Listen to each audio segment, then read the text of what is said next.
അവൻ അവിടെ പോവേണ്ടതുണ്ടോ, അവൻ അത് ചെയ്യേണ്ടതുണ്ടോ, അവൻ ഇവിടെ സൈൻ ചെയ്യേണ്ടതുണ്ടോ, ഇങ്ങനെയൊക്കെ നമ്മൾ ചോദിക്കാറില്ലേ. ഇതിന് നല്ല അടിപൊളിയായിട്ടുള്ള യൂസേജ് ഇംഗ്ലീഷിലുണ്ട്. ഹാസ് ഗോട്ട് ടു, അതല്ലെങ്കിൽ have got to. Okay, simple ആയിട്ടുള്ള എക്സാമ്പിൾ പറയാം.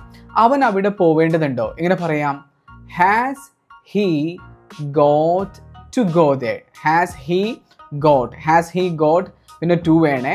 Has he got to go there, has he got to go there. അവൻ അവിടെ പോവേണ്ടതുണ്ടോ. ഇനി അവൾ അവിടെ പോവേണ്ടതുണ്ടോ എന്ന് ചോദിക്കണം, ആ ഹീ അങ്ങ് മാറ്റി കൊടുത്താൽ മതി. Has she got to go there. ഇത് വെച്ച് നമുക്ക് ഒരുപാട് കാര്യങ്ങൾ പറയാം കേട്ടോ. നീ അവരവിടെ പോവേണ്ടതുണ്ടോ, എങ്ങനെ പറയാം. അപ്പോൾ നമ്മൾ ഹാവ് ആ കൊടുക്കാം. Have they got to go there. ഞാൻ അവിടെ പോവേണ്ടതുണ്ടോ, ഇങ്ങനെ പറയാം. Have I got to go there. ഞാൻ ഇവിടെ സൈൻ ചെയ്യേണ്ടതുണ്ടോ, എങ്ങനെ പറയാം.